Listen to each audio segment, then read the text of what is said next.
दोनों हाथों को ऊपर उठाएंगे, रगड़ेंगे नहीं, रगड़ेंगे नहीं, दोनों हाथों के ऊपर, हाथ फैला रहेगा, हाथ फैला रहेगा, अंगुलियां आकाश की ओर रहेगी, ये पांचों तत्व आकाश की ओर रहेंगे, इशारा, पांचों अंगुलियां ऊपर रहेंगी।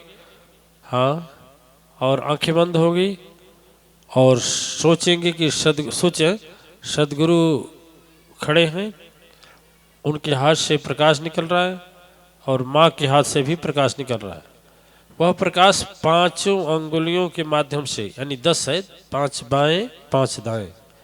तो दाहिने ओर सोचे सदगुरु जी खड़े हैं, उनके हाथों से प्रकाश निकल करके पांचों अंगुलियों में प्रवेश कर रहा है, और बाएं में सोचे माँ शक्ति खड़ी है, उनकी ओर से आ रहा है, और दोनों प्रकाश आते आते सहस्त्रार चक्र पर पहुंचा, फिर कंधे पर आया, कंधे से नीचे गले से होते हुए पूरे शरीर में फैल रहा है। बहुत सुख, बहुत शांति। अब प्रणाम करते हुए दोनों हाथों को गोद में रखेंगे, गोद में रखेंगे, एक हाथ नीचे एक हाथ ऊपर, गोद में, अपने गोद में रखेंगे, गोद में रखें, गोद में रखें, गोद में, गोद नहीं समझते हैं, दोनों जांघों पास, हाँ गोद में रखें, एक हाथ ऊपर एक हाथ नीचे, गोद में रखना है, आकाश में मत रखना, नीचे गोद में रखें। हाँ, अब हम मंत्र बोलेंगे, आप भी बोलेंगे। ओ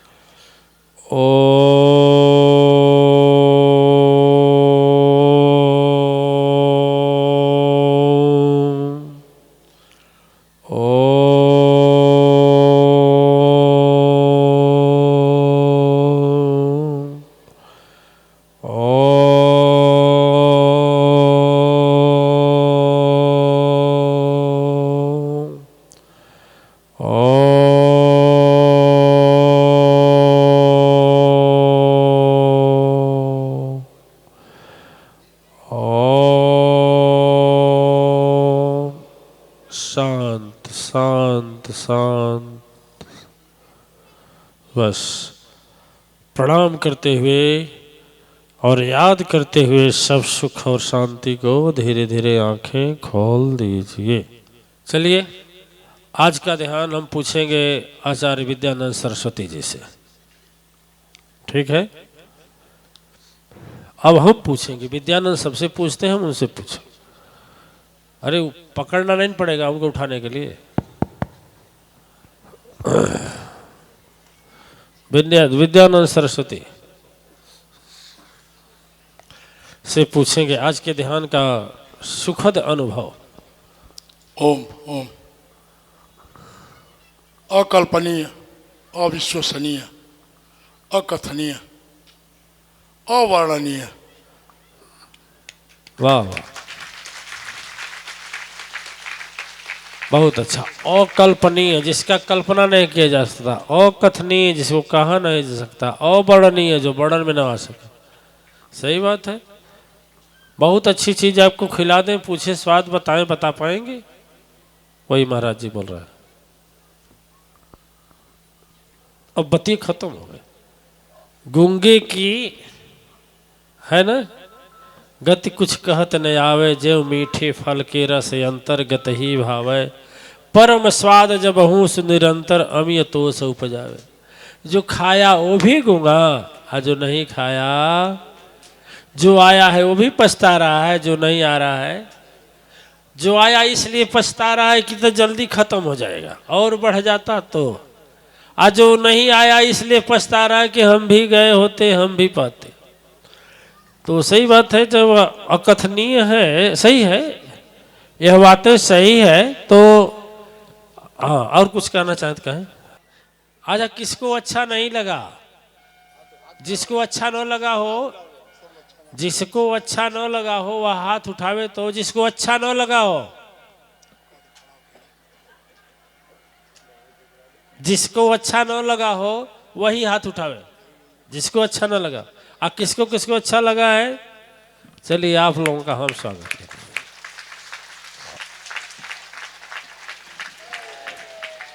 थोड़ी बात एक कहनी है आप लोगों से, फिर दोबारा हम कहेंगे, कुछ लोग नए आए हैं। तो आरती होने के बाद हम बाहर निकलेंगे तो मेरे साथ वही आएगा जिसके पास शंख है। ले आइल बड़ा के घर धैल बड़ा, ले बड़ा। तो हमारे साथ वही जाएंगे जिन लोगों के पास शंख है, ठीक है। और पत्रकार लोगों का कहना है कि बढ़िया नहीं आया तो गेट पर खड़े हो जाएंगे। अरे हमारी संख्या नहीं भाव, हमारे संख्या नहीं। अच्छा चला तो संख्या बजे हम हाथ जोड़ ले रहा, ठीक है। कौन कहता नहीं बजाए वाला, चला बात सही है, हम भूल गए। ओ या देवी सर्वभूतेषु सद्गुरु दयारूपेण संस्थिता नमस्तस्यै नमस्तस्यै नमस्तस्यै नमो नमः। या देवी सर्वभूतेषु सद्गुरु कृपारूपेण संस्थिता नमस्तस्यै नमस्तस्यै नमस्तस्यै नमो नमः। ओम। अश्वमेध महायज्ञ के 5वें दिन 6 बना दिए। अब ये बढ़ाते जा रहे हैं, देखिए हम घटा रहे हैं बढ़ा रहे हैं। चलो भाई, आज अश्वमेध महायज्ञ के 6वें दिन इस धर्म महासभा में उपस्थित सर्वश्रेष्ठ आचार्य सुदर्शन जी महाराज, आचार्य जोगेश्वर जी, आचार्य सुदर्शन जी, आचार्य वशिष्ठ जी महाराज, आचार्य अखिलेश्वरानंद, आचार्य दिव्यानंद, आचार्य भागीरथी, आचार्य अमरेंद्र जी महाराज, आचार्य सुकृत जी, विद्यानंद सरस्वती, यहाँ के चेयरमैन साहब और हमारी जन्मभूमि के भाग्य विधाता कहें या कर्मयोगी महान ओ महानायक, जिन्होंने जब से कार्यभार और पद संभाला, गांव में एक क्रांति हुई, गांव में ऐसी उन्नति हुई जिसको सोचा नहीं जा सकता। बिना वेश के भी एक महान आत्मा और संत की तरह बन करके लोगों के संकट और कष्ट को दूर करने की जो इनकी एक आदत बन चुकी है, वह नगरवासियों में नहीं, ग्रामवासियों में ही नहीं, बल्कि सब लोगों के हृदय में एक गजब का स्थान है आपका। और सभी राजनीतिज्ञों से मैं कहता हूँ कि राजनीति चिकनी चुपड़ी न हो, यदि स्वच्छ, साफ, पवित्र, शुद्ध और साथ साथ सत्य धर्म से जुड़ी हो, अभिमान अहंकार से परे हो, तो वह आदमी कभी राजनीति में विफल नहीं हो सकता। माननीय सुभाष तिवारी जी, जो कि एक बड़े ही उच्च कोटि के विचार के धनी हैं, आज नहीं अपने परिवार में क्या उस पूरे गांव में आपके आज तक मैं किसी के मुंह से निंदा नहीं सुना। और एक बड़ी व्यक्तित्व अच्छा है व्यक्ति का, और यह भी तपस्या ही है कि जिस उम्मीद से हम किसी को चुन करके यदि पोस्ट पर भेजते हैं और वह हमारे उम्मीद को पूरा करते हैं, तो इससे बड़ा कोई चीज नहीं है। पुण्यात्माएं, आप लोग गए होंगे एक समय इनका शासन काल नहीं था, उस समय जब 3 दिन का यज्ञ हुआ था, सत्संग हुआ था, यज्ञ नहीं सत्संग हुआ था, जिसमें सभी करीब करीब इंस्पेक्टर साहब उस समय नहीं जुटे थे। अब तो उस समय रिटायरमेंट भी नहीं हुए थे शायद, नहीं ना, नहीं हुए थे हाँ।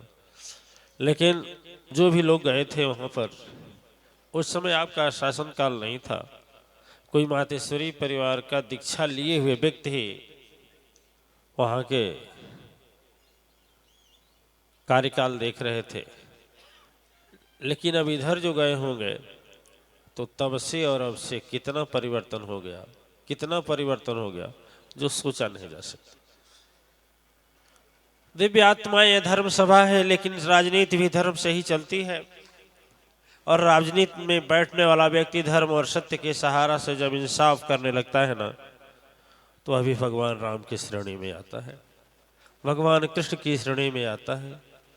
वह भी जो मंचन में देखे प्रभु हनुमान की श्रेणी में आता है। वैसे हैं हमारे यह प्रमादरणीय प्रधान श्री सुभाष तिवारी जी। और अब मैं आज के विषय में ये कहूँ कि इस धर्म सभा में उपस्थित वशिष्ठ जी महाराज एवं विभिन्न संगठनों से आए हुए, विभिन्न स्थानों से पदाधिकारीगण, पुण्यात्माएं, दिव्यात्माएं, हर साल मैं पंडाल बड़ा बनाता हूँ, लेकिन ऐसी कृपा होती है कि वह छोटा हो जाता है ना। आप लोग अंदर गए हैं कि नहीं? 10,000 लोगों के बैठने के लिए जगह है, लेकिन हम देखते हैं तो भी भरा है, यहाँ भी भरा है, ऊपर भी भरा। दीक्षा भवन इस बार जब दीक्षा होने लगा है तो लास्ट में मजबूर होकर बोलना पड़ा है कि भाई समय नहीं है, क्योंकि जगह छोटी है, उसमें 100 या 150 लोग एक साथ बैठ सकते हैं। इसके बाद दीक्षा समारोह बंद, एक चक्र होगा और उसके बाद कल होगा। ठीक है। दिव्य आत्माएं, आज कुछ लोग सदगुरु बनाए हैं, सदगुरु के पथ पर, बताए पथ पर चलने का सौगंध खाए हैं। देखिए, कहावत कहा जाता है कि वादा करना बड़ा नहीं होता है, वादा करके निभाना बड़ा होता है। क्यों? श्रेष्ठाचार्य जी महाराज, जोगेश्वर जी, वादा करना बड़ा है कि वादा निभाना बड़ा है? मेरे समझ में नहीं आता है। जब आप लोग अपने सदगुरु के विषय में बोलते हैं तो हम यहाँ नहीं रहते हैं, इसलिए नहीं रहते हैं कि शायद हमको देख करके कोई हमको खुश करने के लिए बात न कहे। लेकिन मैं एक चीज देखता हूँ, इसी पर आज कहूँगा कि जो रामचरितमानस में एक गोस्वामी जी महाराज लिखे हैं कि जा कह रही भावना जैसी, हरि मूरत देख ही तीन। क्यों? विश्वनियंता परम शक्ति सत्ता की कृपा से जितने लोग बोलते हैं, जिसका जिसका जैसा चश्मा है वैसा सदगुरु को देखते हैं। अत्रि जी से पूछा जाए तो बोलेंगे गुरु जी हमारे बहुत प्रेत 50 आदि से मुक्त करने वाले हैं, बोलेंगे। जोगेश्वर जी महाराज से पूछा जाए तो जोगेश्वर जी महाराज कहेंगे कि गुरु जी हमारे इस संकट विनाश करने की शक्ति देने वाले हैं और अनपढ़ व्यक्ति को भी उच्च कोटि का ज्ञान दे करके एक संस्कृत भाषा के वक्ता बनाने वाले हैं। सुदर्शन जी महाराज से पूछा जाए, अब चेहरा देखिए चश्मा अलग होता चला जा रहा है। यदि सुदर्शन जी महाराज से पूछा जाए तो सुदर्शन जी महाराज बोलेंगे कि हमारे गुरुजी की कृपा ऐसी है कि यदि आदमी मरता हो तो भी उसको जिंदा कर सकते हैं। ठीक है, जिसका चश्मा जैसा। श्रृंगी से पूछा जाए तो श्रृंगी बोलेंगे कि मुझे आज्ञा लिखने की अक्षर नहीं आती है, फिर भी आज शोध करता हूँ तो वह शब्द लिख देता हूँ कि जिसको किसी के हृदय में सोच भी नहीं सकता कि मेरे पास इतना ज्ञान कहाँ से आया। अलग अलग। आचार्य शुक्र जी से पूछा जाए तो बोलेंगे गुरु जी के अंदर वह क्षमता है कि साइकिल से चलने वाला व्यक्ति चरपहिया पर चल सकता है, रहने के ठिकाने को नहीं करोड़ों का मकान संपत्ति दे सकता है, और गुरु के अंदर वो सामर्थ्यता है कि सम्मान और प्रतिष्ठा पा सकते हैं। चश्मा देखिए, चश्मा देखिए। भागीरथी से पूछा जाए तो बोलेंगे गुरुजी की कृपा हो जाए तो बिना घूस दिए नौकरी मिल सकती है, नहीं योग्यता है तो भी। ठीक है, यानी दिव्य आत्माएं अखिलेश्वरानंद से पूछा जाए तो बोलेंगे गुरुजी का कृपा हो जाए तो सिद्धि मिल सकती है और आदमी शंखेश्वरानंद बन सकता है। नेहा बेटी से पूछा जाए तो बोलेगी गुरुजी कृपा है कि डिप्रेशन का व्यक्ति कैसा हो क्यों ना हो फर्स्ट क्लास ठीक हो जाता है गुरु का याद करके। जितने लोग हैं जितने जिस प्रकार के चश्मे हैं उस प्रकार के धारणा है। कुछ देवियों से पूछा जाए तो बोलेंगे नहीं चिकित्सा विज्ञान जगत गलत है, गुरुजी सच्चे हैं। जो चिकित्सा विज्ञान मुझे यह साबित कर चुका था जब संतान की प्राप्ति नहीं होगी, और उन कई हजार देवियां संतान के सुख को प्राप्त की, इसलिए गुरुजी के अंदर वो असीम वरदान है जिससे मुझे मिल सकता है। राजनीति में पहुंचे हुए व्यक्ति से उनसे हृदय से पूछा जाए तो बोलेंगे गुरुजी चाहे तो जिसको विधायक बना दे, चाहे तो जिसको मंत्री बना दे। ठीक है, सही है या झूठ है? सही है झूठ है? यदि दिव्यानंद से पूछा जाए तो दिव्यानंद और विश्वामित्र से पूछा जाए तो बोलेंगे कि गुरुजी की कृपा हो जाए तो वह गरीब से अमीर बना सकते हैं। लेकिन सच्चाई इसमें है, सच्चाई इसमें ही है दिव्य आत्माएं। जाकी रही भावना जैसी हरि मूरत देख ही तिन तैसी, वह रूप स्वरूप बना रावण। रावण के लिए क्या बना भगवान राम? क्या बने? तापस भेष। करेक्ट, तापस भेष बस। और यदि विभीषण के पक्ष में देखा जाए, विभीषण से पूछा जाए तो तारक ब्रह्म, और रावण से पूछा जाए तो वन में भ्रमण करने वाला वनवासी। ठीक है, हनुमान से पूछा जाए तो तीनों लोक के स्वामी। दिव्य आत्माएं जैसी भावनाएं बलती है वैसा ही सदगुरु का रूप निखर करके सामने आता है। बात यह है कि हम किस दृष्टि से देख रहे हैं, प्रश्न इससे। पुण्य आत्माएं आज कुछ लोग सदगुरु का ज्ञान लिए हैं और सदगुरु का ज्ञान लेने के लिए सबसे तो पहले अभिमान को चूर्ण करना होता है, अभिमान को चूर्ण करना होता। अब हमारे यहाँ के माननीय प्रधान जी जो हैं वो बेचारे के अंदर अभिमान छुए नहीं है, छुए नहीं, स्पर्श नहीं है, क्योंकि आप लोग तो हमारे गांव से परिचित होंगे लगभग है? और अभिमान जिसको छूता नहीं है वही महान होता है, जो अभिमान के तले दबा होता है वही शैतान होता है। ठीक है, अभिमान के तले जो दबता है वही शैतान होता है, अभिमान से जो परे होता है वही भगवान होता है। और सचमुच जिस पर सदगुरु की कृपा होती है वही सबसे जग में महान होता है। ओम। आज दिव्यात्माएं कुछ बात हम बोलेंगे। प्रधान जी की जो वाणी है वो हमें आज याद दिला दी कि 6 दिन बीत गया, आज तक हमने भोजन के विषय में कुछ नहीं बोला, भोजन के विषय में कुछ नहीं बोला, खाने के विषय क्या बोले जानने के लिए तो एक पशु भी जानता है। दिव्य आत्माएं, गौ माता को मांस दिया जाए तो खाएगी, घोड़ा के सामने शराब रखा जाए तो पिएगा नहीं, कुत्ता नहीं। सूंघ कर पीछे काहे हटेगा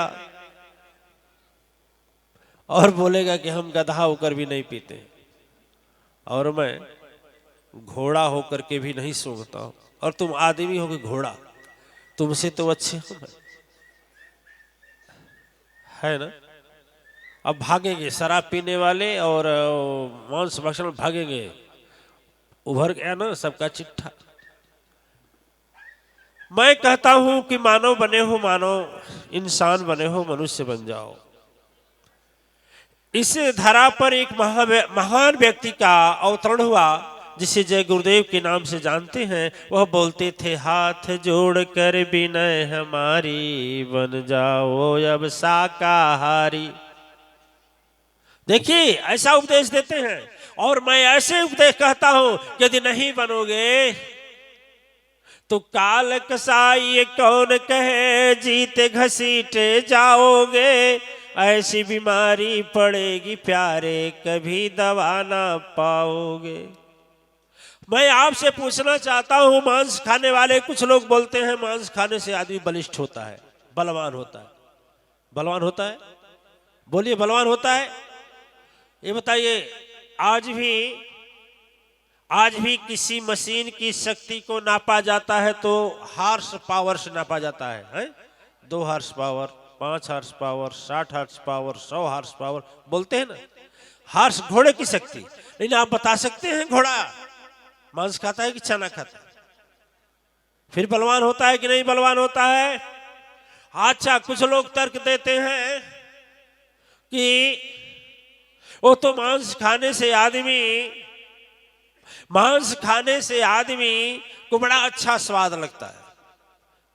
लेकिन शुद्ध देवियां बताएं कि आज भी ऐसे शाकाहारी भोजन शुद्ध बन जाए तो उसके आगे संसार का सारा फेल है कि नहीं है? फेल है कि नहीं है? है ना? बोलिए। पुण्यात्माएं, अब देखिए हाथी कितना मोटा है, लेकिन वह मांस खाती है। उसे ज्ञान है मुझे क्या खाना चाहिए, और मनुष्य को जान बूझ करके भी वह जानता है क्या खाना चाहिए, फिर भी वह चीज को नहीं भक्षण करता है, वह नहीं खाता है। खाता क्या है? जो उसको नहीं खाना चाहिए, जो उसको अंतस्तः जाएंगे तो जितनी बीमारियां मिलेंगी दिव्यात्माएं, जो मांसाहार पशु हैं उनके आते देखो शुरू हो गए, चलना शुरू हो गया। काहे लिए? क्या शुरू हो गया? याद पड़ने लगा। क्या बोलते हैं, जे कर बिगड़ल बा। कबीर जी भजन गाते हैं ना, दधित जी हंस रहे हैं। जे कर बिगड़ल बाई मनवा, भक्ति भाव नाही मां। जे कर बिगड़ल बाई मनवा, भक्ति भाव नाही मां। जे कर बिगड़ल बाई मनवा, भक्ति भाव नाही मां। भक्ति भाव नाही मां, भक्ति भाव नाही मां। जे कर बिगड़ल बाई मनवा, भक्ति भाव नाही मां। जे कर बिगड़ल बाई मनवा, भक्ति भाव नाही मां। अच्छा, ये बताइए, आप डाइन देखे हैं? देखे हैं? चुरैन देखे हैं? देखना चाहते हैं? दिखाएं, दिखाएं। कौन को लोग दिखना चाहते हैं? डर कर भागेंगे नहीं ना, अगली लाइन में आ जाएगा। ठीक है, मंजूर है? ये हनुमान जी को पकड़ कर के ला रहे थे सन, राक्षस फाक्षस नहीं ला रहे थे, वैसा राक्षस देखेंगे आप लोग। शुरू करें, दिखा दें चुरैन। कुछ चुरैन तो भाग गई। अरे आन के लड़का का मांस ले आवे, चुरैन बने रसोईया हो, चुरैन बने रसोईया। आन के लड़का का मांस ले आवे, चुरैन बने रसोईया हो, चुरैन बने रसोईया। आन के लड़का का मांस ले आवे, चुरैन बने रसोईया हो, चुरैन बने रसोईया। आप ये बता सकते हैं दिव्यात्माएं कि आप अपने कोई भी हो, यदि उसके बच्चे को काटा जाए, उसके मांस को बनाया जाए तो स्वीकार करेगा? अपने बच्चे का मांस कोई खाएगा? अच्छा, ये बताइए, लक्ष्मी मैया मांस बनाएंगी, सरस्वती मैया मांस बनाएंगी, अरे बोलिए ना, अन्नपूर्णा मैया बनाएंगी, गंगा मैया बनाएंगी। आप कैसी मैया हैं? आप कैसी गंगा मैया हैं, कैसी सरस्वती मैया हैं, कैसी लक्ष्मी मैया हैं, कैसे धरती मैया, कैसे माता आप हैं कि आप बनाती हैं और चौका में बनाती हैं। तो इसका मतलब क्या हुआ? कौन बनाएगा? डाइने बनाएगी ना, चुरैने डाइन बनाएगी कि देवी बनाएंगे? अब तो देख लिए ना कितने डाइन कितने चुरैन। अरे आन के लड़का के मांस ले आवे चुरैली बने रसोईया हो, चुरैन बने रसोईया। आन के लड़का के मांस ले आवे चुरैन बने रसोईया हो, चुरैन बने रसोईया। अरे भूत प्रेत मिल जेवन बैठे। अच्छा खाएगा उसको ये बताओ, मांस खाता कौन है? भगवान राम खाएंगे, हनुमान जी खाएंगे, भगवान कृष्ण खाएंगे। अरे तो और घट बासी भी कहते हो, लंबा उपदेश भी देते हो और यह भी बताते हो कि हृदय में भगवान है, सबके हृदय में है, और मांस का भोग लगाते हो। मांस का भोग लगना चाहिए। और यदि अपने अंदर धारण कर रहे हो तो क्या होगा वो? अच्छा गणंत सुने हैं, सोखा सोखा सब बोलते हैं जी। काजी काजी, खड़ा हो जाइए, खड़ा हो जाइए, पहले खड़ा होकर बोलिए काजी नहीं, हाँ जी बोलिए, खड़ा होइए, खड़ा होइए। कहाँ गए? कौन किसकी आवाज थी? सुभाष जी की थी क्या? कवि जी की? हाँ हाँ खड़े हैं, वहीं से बोलिए, दिख रहा है आपको, सारा दुनिया दिख रहा है। हाँ बोलिए काजी। काजी बने हाँ गणंत किसको बोलते हैं? बोलिए तो। सोखा बाबा लोग कहला तोरे घरवा में गणंत है। तो क्या थी? अब एक सोखा के बोलौली, उ ले आके थैली में से कनका गाड़ के हम से खनवा के निकाल के कहले अरे भैया इहे हो गणंत। हम कही तब भैया कहला 5000 दे द। हम कही चलो लेके अली महुला बाजारी में। जब बाजारी में अली कहली अब भैया बतावा क पैसा चाहिए? कहला अरे यार हमके दारू रुपया था, हम चल जाई। हम कही लो 100 रुपया दिया, दारू पिया। दिव्य आत्माएं, लोग बोलते हैं कि कोई हड्डी, मनुष्य के मरे हुए व्यक्ति का हड्डी यदि घर में गड़ जाती है तो ही गणंत कहलाता है, शांति से रहने नहीं देता। ठीक है, अच्छा वो तो घर में का है। अच्छा मनुष्य का मतलब मनुष्य में भी ब्रह्म है तो जीव में भी ब्रह्म है ना? क्यों? जीव में भी तो ब्रह्म है, उसमें भी तो ब्रह्म वास है। उसकी भी हत्या तो ब्रह्म हत्या हुई कि नहीं हुई? अब जब उसको खींचते हो, ऐसे खाते हो ना, खुश हो गए दधी जी महाराज। उस जन्म में खाते थे क्या आप? आई तू आये भी है, साधु बाबा भी दही लगा में बेड़ा पार। हे भगवान, हे भगवान, हे। चलो ईमानदार हमारे तपस्वी हैं, हमारे ईमानदारी तो कहा है आपने। दिव्य आत्माएं हम देखे हैं ऐसे सब खींचते हैं हड्डिया को दतवा से, नहीं दतवा से पकड़ ले, हाथवा से खींचे। मैं आपसे पूछूंगा 1 मिनट के लिए बताइए, जब किसी बेजुबान जीव की हत्या करके आप उसके मांस को अपने पेट में डालते हैं तो पेट में जाता है तो जो घर बना हुआ है इसमें क्या गणंतवा नहीं आएगा? आएगा कि नहीं आएगा? तो सोखा बाबा क्या दूर करेंगे? पहले अपने पेटवा को तो साफ करो। पेटवा अपने स्वयं देखिए। दिव्य आत्माएं, घर का गणंत क्या कुछ नहीं करेगा, लेकिन जो ये जो ब्रह्म हत्या होती है, जो मांस आप ग्रहण करते हैं, इसका जो अंदर में जाकर के गड़ता है ना, जो गाड़ दिया जाता है, अपने हाथ गाड़ लेते हैं, यह भूत कभी जाने वाला कभी नहीं जाएगा, गारंटी नहीं जाएगा, गारंटी नहीं जाएगा पुण्यात्माएं। और ऐसी बीमारी होगी कि जिसकी कोई दवा भी नहीं है, जिसकी कोई दवा भी